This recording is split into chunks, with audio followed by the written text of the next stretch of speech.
Good evening. আমরা এখন বন্ধুরা সব মিলে আর একটু পর আমরা যাব নদীর ধারে। আমাদের এখানে সুবর্ণরেখা নদী, জল এখন বেড়েছে, বন্যার পরিস্থিতি হয়েছে। আপনাদেরকে সুবর্ণরেখা নদীর কাছে গিয়ে দেখাচ্ছি জলের পরিস্থিতি কতটা। আমরা এখন সুবর্ণরেখা নদীর কাছে পৌঁছে গেছি। এই দেখো সুবর্ণরেখা নদীর কাছে সবাই এখন দেখছে। নদীর জল এখন প্রচুর, বেরোনোর সম্ভাবনা নেই তাতেও, কেননা আমাদের এদিকে ততটা বৃষ্টি হয়নি। এখন দেখাচ্ছি বন্ধুরা, সবাই দেখছো সুবর্ণরেখা নদী কতটা জল বেড়ে গেছে। ঠিক আছে, এখন কি 1445-এ আছে। এটা হচ্ছে কাঁটাগুলো, এটা উপরে যদি হয়ে যায় জল তাহলে আমাদের বেরিয়ে যাবে জল। ঠিক আছে, অনেকের ক্ষতিগ্রস্ত হবে, যাতে এটা না হয়, হলে তো অনেকের ক্ষতি হবে। ঠিক আছে, এই আমাদের সুবর্ণরেখা নদীর জলটা পুরো ভর্তি হয়েছে, অনেক মানুষ দেখতে এসছে।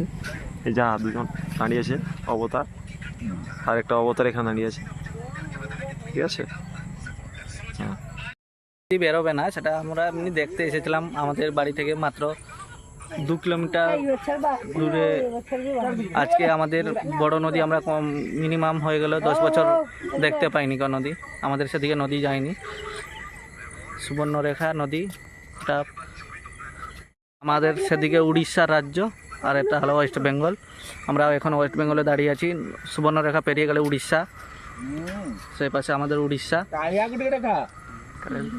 এই দেখো আমাদের এখানে, আমাদের এইদিকে আমরা এখানে এসেছি সবাই, অনেকেই দেখছে নদী, যে নদীর জল বেরোবে কি না। সবাই রাত্রির মধ্যে যদি জল বেরিয়ে যায় তাহলে অনেকে ক্ষতিগ্রস্ত হবে। এবার অনেকের ক্ষতিগ্রস্ত হবে যদি জল বেরিয়ে যায়, অনেকের বাড়িঘর ভেঙে যাবে। ঠিক আছে, কেউ বাড়িঘর ভেঙে খেতে পাবে না। ঠিক আছে, অনেকের ক্ষতি হলে, গরিব মানুষ তো তারা, অনেক ক্ষতি হলে তাদেরকে সরকার থেকে যদি কিছু হেল্প করা হয় বা কিছু আমরা যদি হেল্প করতে।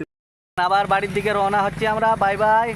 দেখি তোমরা লাইক করো, সাবস্ক্রাইব করো, কমেন্ট করো। Like, comment, subscribe, share.